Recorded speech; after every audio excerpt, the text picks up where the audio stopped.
ሰላም ጤና ይስጥልን ውድ ተመልካቾቻችን፣ ይሄ ሳምንታዊ ህይወት ወቅታዊ ፕሮግራማችን ነው። በጎፋ በተከሰተው የመሬት መንሸራተት የጎርፍ አደጋ ምክንያት በየጊዜው የምናደርገው ፕሮግራም ይህንን ለማድረግ ተገደናል። ዛሬ እንግዲህ የምንገኘው ከባልደረባዬ ሽመልስ ኃይሌ ጋርና እኔ ጽጌረዳ አለሙ በጋራ በመሆን ነው። ወቅታዊ ጉዳያችን እንግዲህ የጎፋ ጉዳይ ነው። እስቲ ሽሜ በእነዚህ ተከታታይ ፕሮግራሞች ያቀረብናቸውን ትንሽ ብትነግረን ጥሩ ነው። እሺ እንግዲህ የኢትዮጵያ ቃለ ሕይወት ቤተክርስቲያን በትልቅ ሐዘን ውስጥ እንደምትገኝ ይታወቃል። በተለይ ባለፈው ጊዜ በመሃል ደቡብ በጎፋ የተከሰተው አይነት ተመሳሳይ ችግር ወቅቱን ባልጠበቀ ዝናብና በመሬት መንሸራተት ምክንያት አሁን ደግሞ በጋሞ ደጋማ አካባቢዎች በተከሰተው ተመሳሳይ አደጋ በርካታ ወገኖቻችንን አጥተናል። ከሟቾቹ አብዛኞቹ ከተፈናቃዮቹም ጭምር የቤተ ክርስቲያናችን አባላት ደግሞ መሆናቸው ሐዘኑን የበለጠ ወደኛ እንዲቀርብ እጥፍ ድርብ እንዲሆን አድርጎታል። እንግዲህ ሕይወት ቲቪ ይሄ ችግር ከተከሰተበት ጊዜ ጀምሮ በየዕለቱ አዳዲስ መረጃዎችን ለሕዝብ እያደረሰ ሕዝቡ የበኩሉን እንዲወጣ በማነሳሳት ላይ ይገኛል። እንግዲህ የሐዘን መግለጫ በመጻፍ ጀምረናል። እንደምታውቂው በየዕለቱ ደግሞ በምናደርጋቸው የአየር ሰዓት ስርጭታችንም ላይ የሐዘን መግለጫዎች እንዲሄዱ እያደረግን ቆይተናል። ከዚያ ውጪ ደግሞ በእነዚህ በወቅታዊ ጉዳይ አደጋው እንዴት ተከሰተ፣ ምን ያህል ሰው ተፈናቀለ፣ ያስከተለው የጉዳት መጠን ምን ያክላል የሚለውንም ጭምር በወቅታዊ ጉዳያችን ላይ ከዚህ በፊት ማቅረባችን ይታወሳል። ከዚያም በኋላ ዜናዎችን እየሰራን ነው። ይህንንም ተከትሎ እንደገና የትናንትና ከኢትዮጵያ ቃለ ሕይወት ቤተክርስቲያን ምክትል ፕሬዚደንት ጋር እና እንደዚሁም ደግሞ የልማት ኮሚሽንና ሰብአዊ ድጋፍና ልማት ኮሚሽን የቦርድ ሰብሳቢ ከሆነው ከአቶ ዳንኤል ጫሜ ቦጋም ቆይታ አድርገናል። እንግዲህ ቤተክርስቲያን ከልማት ኮሚሽንና ከመንፈሳዊ ዘርፍ የተወጣጣ አንድ ቡድን ወደዚያ ልካ ስለነበረ አደጋ ወደ ደረሰበት አካባቢ ቆይታችሁ እንዴት ነበረ ብለን ያንንም እንትን ብለናል። በተቻለ መጠን የህዝብ ግንኙነት ስራውን በማሳለጥ ህዝቡ በቂ መረጃ እንዲያገኝ ደግሞ ለደረሰው ጉዳት ፈጣን ምላሽ እንዲሰጥ ሕይወት ቲቪ እየሰራ ነው። አሁንም እንቀጥላለን። ትክክል ነው ሽሜ። እኛም እንግዲህ ልባዊ ሐዘናችንን እየገለጽን እንገኛለን። ስሜታቸውን በጣም እኛም ያ ስሜት አለን እስካሁን ድረስና እንግዲህ እግዚአብሔር ያጽና ነው የሚባለው። ተፈናቃዮችንም የተጎዱ ቤተሰቦችንም በሙሉ እግዚአብሔር እንዲያጸናቸው እንጸልያለን። እስቲ እንግዲህ ለዛሬ ያዝናቸውን ጉዳዮች እናንሳና ምን አዳዲስ መረጃዎች አሉ? ከስካሁን የተለየ ነገር ህዝቡ ማወቅ አለበት ብለህ የምታስበው ነገር? አሁንም ሕይወት ወቅታዊን ዕለታዊ ፕሮግራም እንድናደርገው ከሳምንታዊ ፎርማት ወደ ዕለታዊ ፕሮግራም እንድናመጣው ያስገደደን በየጊዜው ያሉ አዳዲስ መረጃዎችን በየዕለቱ በዜና ወጃ ክፍለ ጊዜያችንም ሆነ በዚህ በወቅታዊ ውይይታችን ለህዝብ እንድናደርስ ነውና ጥሩ ሐሳብ ነው ያነሳሽውና በመጀመሪያ በደቡብ ምዕራብ ቀጠና እንግዲህ ዋና ከተማውን መቀመጫውን አርባ ምንጭ ባደረገው የደቡብ ምዕራብ ቀጠና ያሉ አመራሮችን ማመስገን እንፈልጋለን። በተለይ ደግሞ መጋቢ እንድሪያስ ላሌ ያሉትን ወቅታዊ ነገሮች ሁሉ እየዘገበ ከፎቶግራፍና ከቪዲዮዎች ጋር እያያያዘ ለዝግጅት ክፍላችን እያደረሰ ይገኛል። መጋቢ እንድሪያስ ላሌንም እነ መንግስቱንም እነ ኢያሱንም እዛ ያሉትን የቀጠናውን አመራሮች እግዚአብሔር ይባርካችሁ ማለት እንፈልጋለን። ሁልጊዜ ለሚዲያ ቅርብ መሆንና እንዲህ አይነት ሚና መጫወት ትልቅ ነገር ነው። እኛን ያግዘናል፣ ጉልበት ሆኖናል እና እንግዲህ እግዚአብሔር ቢፈቅድ ሕይወት ቲቪ ወደዛ ለመንቀሳቀስ አላማና ፍላጎት አለው። ቢሆንም ግን ወደዚያ እስክንሄድ ድረስ ያሉትን ነገሮች ሁሉ ተከታትለን ከስር ከስር ወደ ህዝብ ማድረስ አለብን። እንግዲህ መጋቢ እንድሪያስ ባለበት ምስጋናችን ይድረሰው። ከዛ ውጪ ምንድነው የተለያዩ ቀጠናዎች ወደ ስፍራው ተንቀሳቅሰው ለቅሶ መድረስ፣ ማጽናናት፣ መጎብኘት ደግሞ አቅማቸው በፈቀደ መጠን የእርዳታ እጆቻቸው መዘርጋት ጀምረዋል። በተለይ አሁን መጋቢት 8 የደቡብ ምዕራብ መሃል መቀመጫውን ጎፋ ያደረገው ቀጠና በቀጥታ ወደ ደቡብ ምዕራብ ቀጠና አምርቶ አደጋው ወደ ደረሰባቸው አካባቢዎች ደርሶ ትልቅ መጽናኛ ነው ያደረገው። እንግዲህ የጋሞና የጎፋ ህዝብ አንድ ህዝብ ነው። በሁለት መዋቅር የሚተዳደር አንድ ባህል፣ በጣም ተቀራራቢ የሆነ ቋንቋ ያለው አንድ ህዝብ ነው እና እንግዲህ ደቡብ ምዕራብ መሃሎች ወይም ደግሞ ጎፋዎች ፈጥነው ወደ አርባ ምንጭ መጥተዋል። ይሄ ልብ የሚያሞቅ ነገር ነው። መጠያየቅ፣ መደራረስ፣ በሀዘን ጊዜ አብሮ መቆምና እንግዲህ በደረሰን መረጃ መሰረት መጋቢት 8 ነው ጉዞ የተደረገው። የቀጠናው ሰብሳቢ አቶ ማቴዎስ ሾንጋ ህዝባችሁ ህዝባችን ነው፣ እኛ ማለት እናንተ ሆነን ደግሞ እኛ ባለፍንበት ተመሳሳይ መከራ ውስጥ ነው ያላችሁት እና ይሄ አደጋ ምን ማለት እንደሆነ ከኛ በላይ የሚረዳ የለም ብለዋል። እንግዲህ ይሄ ልብ የሚነካ ነገር ነው። በጎፋ ማህበረሰብ ላይ ተመሳሳይ አደጋ ደርሶ ነበርና ያ ህዝባችሁ ነው፣ አደጋውንም እኛ ኤክስፔሪየንስ አድርገን አልፈናል እና ህመማችሁን እንረዳለን። አይዟችሁ፣ እግዚአብሔር መጽናናትን ሁሉ ይስጣችሁ። ችግሩ ደግሞ እስኪቀረፍ ተመልሳችሁ በሁለት እግር እስክትቆሙ እንደ ወንድም ህዝብ አብረናችሁን ያለ ነው ብለዋል። ይህም በጣም ደስ የሚል ነው። እንግዲህ የደቡብ ምዕራብ መሃል ቀጠና ዋና ጸሐፊው አቶ አሰው ጫፎም ወደዛ ከሄዱ የደቡብ ምዕራብ መሃል ቀጠና አመራሮች አንዱ ነበረ። እሱም እንግዲህ እንደደረሰ መረጃ ልባችን እጅግ ተሰብሯልና ፈጣሪ መጽናናትን ይስጣችሁ ብሏል። አሁን እንደመነሻ እንዲሁ ለመድረስ ስለመጣን ሰፊ ነገር ይዘን አልመጣንም። በደንብ አስበን እንመለሳለን። እናንተ ሜዳ ላይ ቀርታችሁ እኛ በሞቁ ቤቶቻችን ማደር አንችልም፣ ህመሙን አልፈንበታል ብለው ደግሞ የ200,000 ብር ጊዜያዊ ድጋፍ አድርገዋል። ይሄ እንግዲህ ቀላል አይደለም።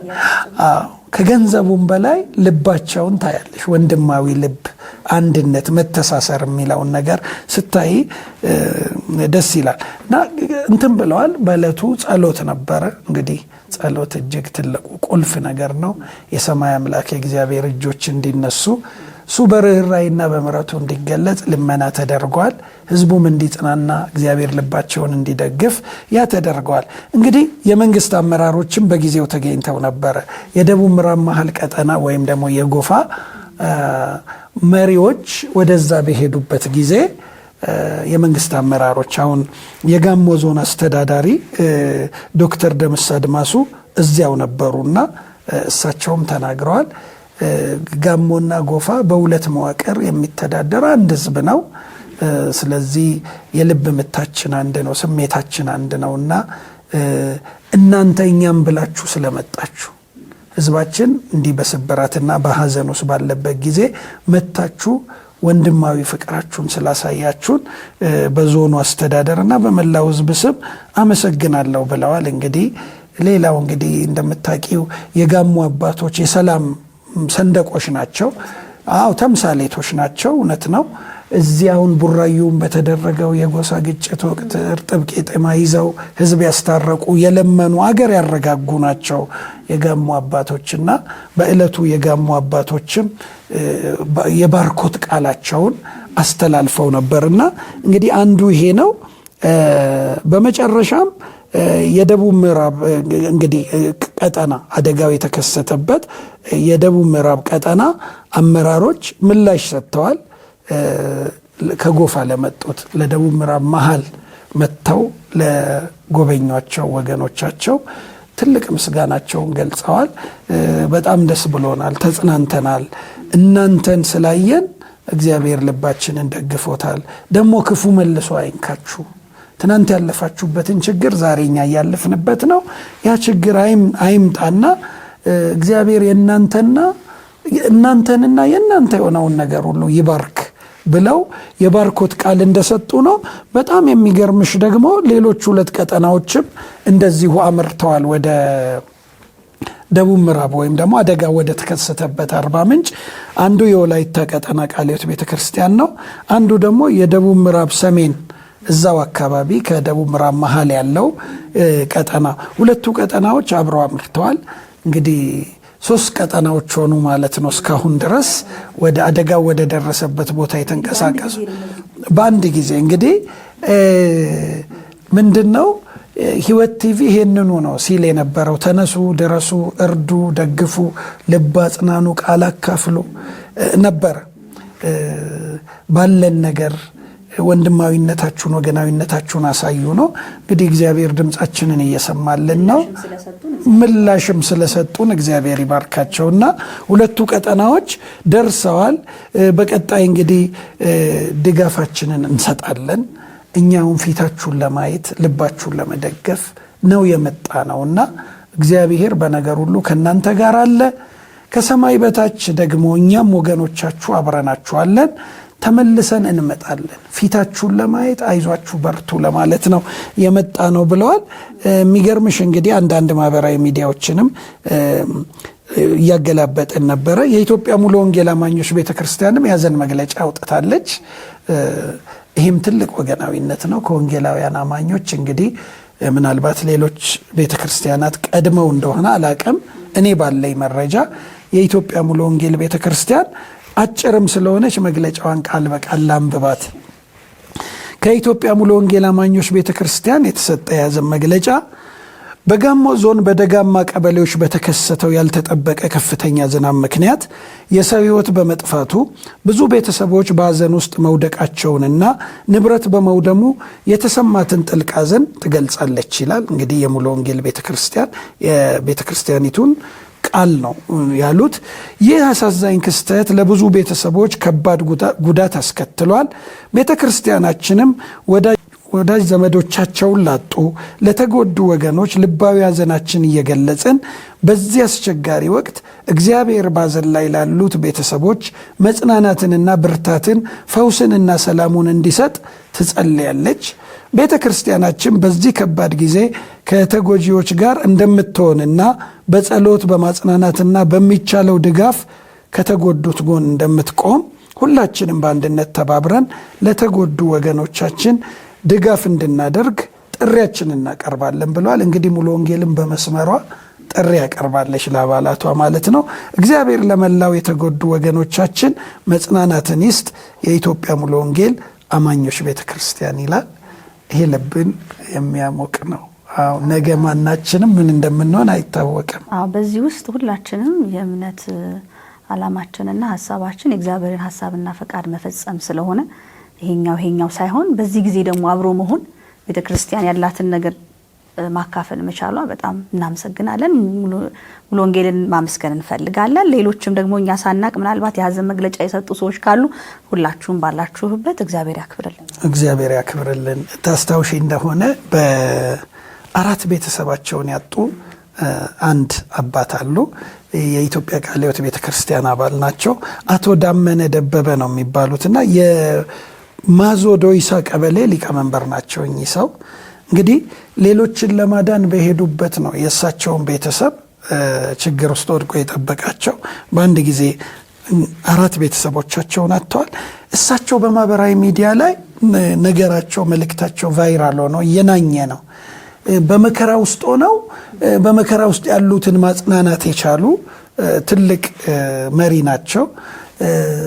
4 ሰው ቀብረሽ ወንድ ልጃቸውን ሴት ልጃቸውን ሴት ልጃቸው ደግሞ የተሸከመችውን ሕፃን የልጅ ልጃቸውን እና ውድ ባለቤታቸውን አጥተው 4 ሰው አጥተው እሳቸው ሌሎችን ለማዳን ሲሮጡ የእሳቸው ቤተሰብ እንግዲህ በማጡ በናዳው ተውጦ ጠበቃቸውና ከዚህ ሁሉ በኋላ ተጽናንተው አይዟችሁ የሚሉበት ሁኔታ እሱ በጣም እያነጋገረ ይገኛልና እግዚአብሔር በእንዲህ አይነት ጊዜ መጽናናትን ይስጠን። ስብከታችን መዝሙራችን እንዳይበላሽ በሰላም ወራት እግዚአብሔርን ያደነቅንበት ያመሰገንበት ከፍ ያደረግንበት ዝማሬና አምልኳችን ክፉ መጥቶ ደግሞ በመነጫነጭ በማጉረምረም እንዳይበላሽ ጥሩ ምሳሌ የሆኑን አባት ናቸውና ስለ እውነት እኔ በዚህ በጣም ደስ ብሎኛል። ይሄንኑ ለመናገር ነው። የሚገርም ነገር ነው።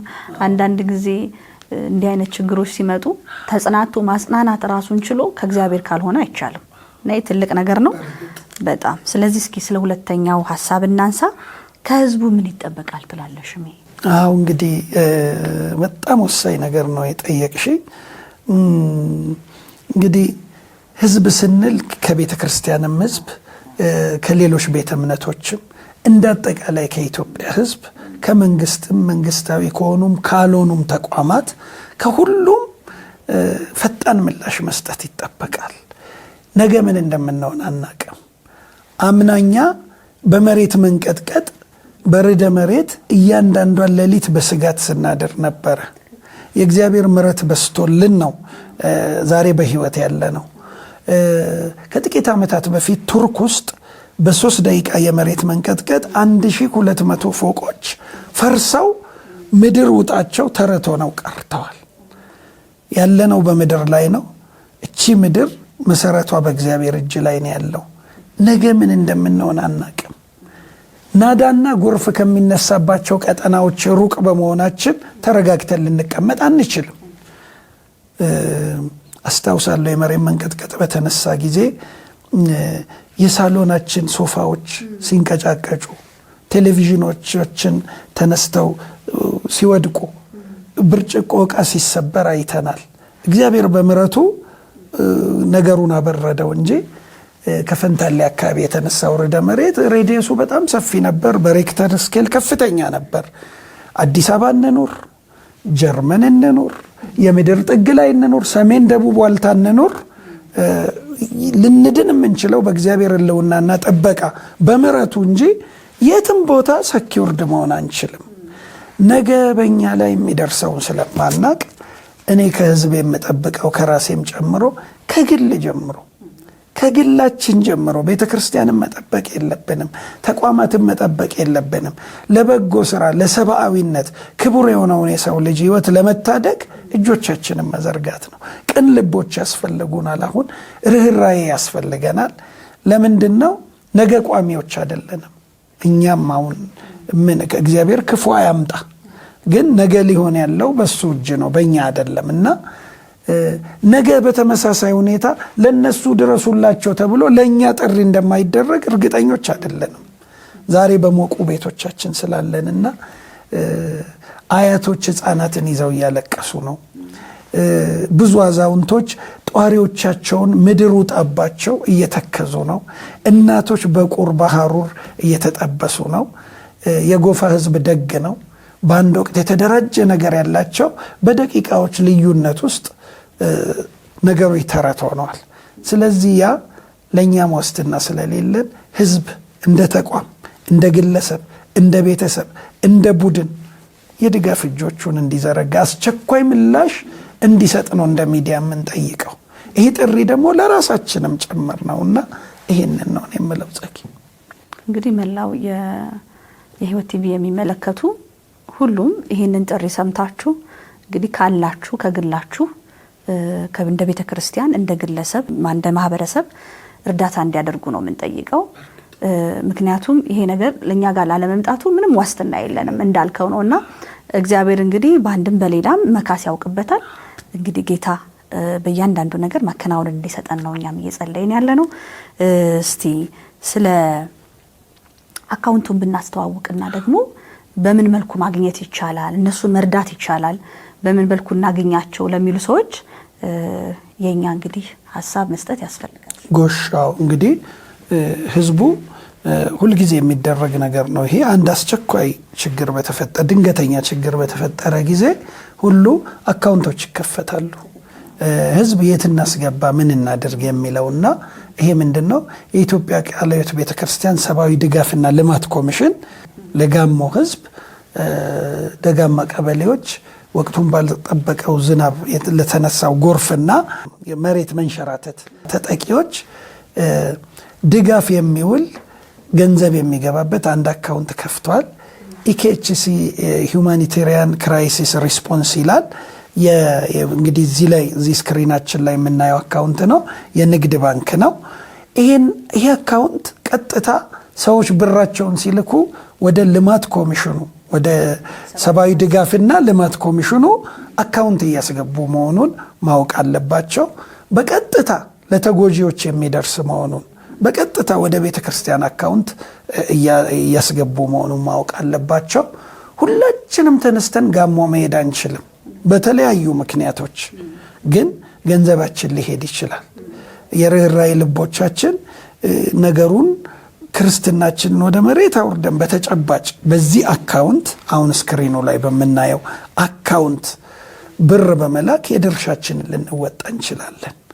እግዚአብሔር የሚቆጥርልንን መልካም ብድራት ልናደርግ እንችላለን እና ይህ አካውንት መከፈቱን ሁሉም እንዲያውቅ እንፈልጋለን።